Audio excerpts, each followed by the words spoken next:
Paderu coffee house లో జరిగిన విజ్మా విత్తనాల పంపిణీ కార్యక్రమంలో పాల్గొన్న జానపద కళల మరియు సృజనాత్మకత అకాడమీ చైర్మన్, పాడేరు నియోజకవర్గం ఇన్ఛార్జ్ డాక్టర్ గంగులయ్య, జనసేన నాయకులు, రైతులకు రాజ్మా విత్తనాలు పంపిణీ కార్యక్రమం రాష్ట్ర seed corporation chairman Manne Subbareddy, joint collector K Sahit, Paderu PACS chairperson Dadapodi Venkataramana, కూటమి నాయకులు, రైతుల సమక్షంలో జరిగింది.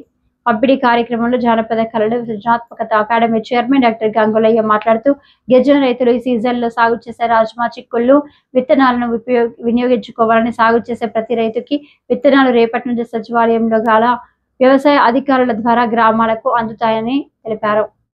స్థానిక ఎంపీపీ గారు, సర్పంచ్ గారు, AP tourism director Ramesh Naidu గారు, ఇంకా ఇతర పెద్దలందరికీ నమస్కారాలు. అదేవిధంగా ఈనాటి కార్యక్రమంలో పాల్గొనడానికి వచ్చినటువంటి ప్రధానంగా రాజ్మా పంటను పండిస్తున్నటువంటి రైతులందరికీ కూడా పేరు పేరున ధన్యవాదాలు. మనం మొదటి నుంచి కూడా రైతు కుటుంబంలో పుట్టి పెరిగాము, రైతులుగానే మన జీవనం సాగిస్తూ ఉన్నాము. రైతులుగా గిట్టుబాటు ధర లేదని చెప్పేసి వ్యవసాయం దండగా అనుకున్నటువంటి రోజుల నుండి వ్యవసాయ దండగ కాదు, అదొక పండగలా ఉండాలి, వ్యవసాయమే ప్రధానమైనటువంటి ఆధారంగా ఉండాలని చెప్పేసి కలలుగానే రైతాంగానికి ఆదుకోవడానికి కూటమి ప్రభుత్వం అనేక రకాల అభివృద్ధి సంక్షేమ కార్యక్రమాలు చేపడుతున్న విషయం మీ అందరికీ తెలుసు. గడిచిన 5 సంవత్సరాల కాలంలో వైసీపీ హయాంలో వ్యవస్థలన్నీ కూడా భూస్థాపితం చేయడం, వ్యవస్థలన్నీ పాడు చేయడం, రైతాంగానికి కూడా నడ్డి విరిసేటట్టు చర్యలే తప్పిస్తే రైతులకు ప్రోత్సహించే విధంగా చేపట్టినటువంటి కార్యక్రమాలు లేదనే విషయం మనందరికీ తెలుసు.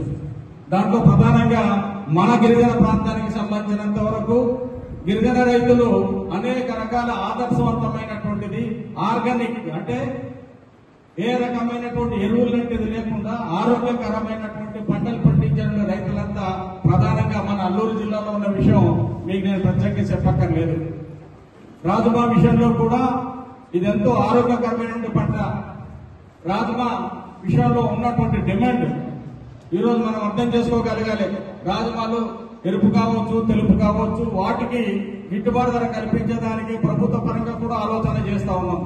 ఒక్క రాజ్మాలే కాదు, ఇక్కడ మన ప్రాంతానికి సంబంధించినంత వరకు పసుపు కావచ్చు, పిప్పలు కావచ్చు, అల్లం కావచ్చు, లేదంటే మిరియాలు కావచ్చు, కాఫీ కావచ్చు, ఇలాగ అనేక రకాల పంటలు మరి కమర్షియల్ గా పండించే పంటలన్నీ కూడా మన ప్రాంతాల్లో పండుతూ ఉన్నది. అవన్నీ కూడా లాభదాయకమైన పంటలు.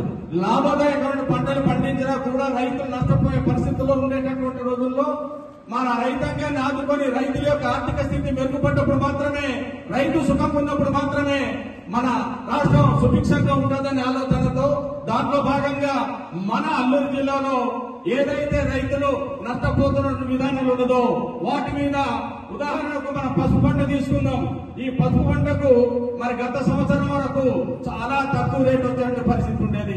అదేవిధంగా ఆ పసుపుకు సంబంధించి కరెక్ట్ పర్సెంటేజ్ చెప్పేసి అది సైంటిఫిక్ గా ఆలోచన చేస్తే మన ఔషధ గుణాలు ఉన్నటువంటిది, ఆరోగ్యానికి పనికొచ్చేటువంటి పంటలు మన ప్రాంతానికి అధికంగా ఉన్నదని చెప్పేసి ఆలోచన చేసినప్పుడు వాటికి సంబంధించి కూడా మరి గత 2 నెలల కిందట మనం ప్రత్యేకమైన సెమినార్ పెట్టి మన సెమినార్ ద్వారా మన రైతులకి గిట్టుబాటు ధర కల్పించడానికి దేశవ్యాప్తంగా ఉన్నటువంటి వ్యాపారస్తులందరినీ బాధ్యత పిలిపించి రైతులకి గిట్టుబాటు ధర కల్పించడానికి ఒక ప్రణాళికబద్ధమైనటువంటి ఆలోచన చేయడం జరిగింది.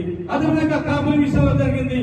అది కాకుండా మిరియాల విషయంలో కూడా ఈ రోజు ఎప్పుడు లేనంత ధర ఈ సంవత్సరం మనకు రైతాంగానికి అందేటట్టు మన ప్రభుత్వ పరంగా చర్యలు తీసుకున్న విషయాన్ని మీరంతా గుర్తుంచుకోవాలి. మీ అందరికీ మనం చేస్తా ఉన్నాను.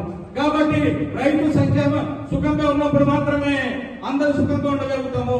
రైతు సంతోషంగా ఉన్నప్పుడు మాత్రమే రాష్ట్రం సంతోషంగా ఉంటుంది. ఆ రకమైన సంతోషాన్ని సమకూర్చడానికి ఖచ్చితంగా కూటమి ప్రభుత్వం ఏదైతే చంద్రబాబు నాయుడు గారు, పవన్ కళ్యాణ్ గారు, కేంద్రంలో ఉన్నటువంటి నరేంద్ర మోడీ గారి సహకారంతో చేపడుతున్న కార్యక్రమాలు ఉందో ఆ కార్యక్రమాలన్నీ కూడా మారుమూల ప్రాంతానికి సంబంధించిన రైతాంగానికి కూడా అందుబాటులో ఉండే విధంగా ఆలోచన చేయడానికి ఎంతో స్పష్టమైనటువంటి ట్రాన్స్పరెంట్ తో కూడుకున్నటువంటి విధానాన్ని ఈ రోజు మన ప్రభుత్వం అవలంబిస్తున్నది. దానికి తగ్గ ప్రణాళికతో ముందుకు వెళ్తున్న విషయాన్ని మీరంతా గుర్తుంచుకొని మీకు మనం చేస్తా ఉన్నాం. ఈ రోజు మన విత్తనాలు సరఫరా చేస్తా ఉన్నారు. బయట మార్కెట్ లో రేట్ ఎలా ఉందో మీ అందరికీ తెలుసు. మరి ఈ రోజు కేజీ 150 రూపాయలు ఉన్నటువంటిది మనకు 90% రాయితీతో ఉచితంగా ఇస్తున్నారు. అది కూడా మెరుగైనటువంటి మేలు రకమైనటువంటి విత్తనాలు సరఫరా చేస్తా ఉన్నారు. 3 నెలల కాలంలో పంట మన చేతికి రాబోతున్నది. ఈ 3 నెలలు మీరు సక్రమంగా పనిచేస్తే, వాతావరణం అనుకూలిస్తే దాని మీద మంచి లాభాలు పొందేదానికి అవకాశం ఉంటుంది.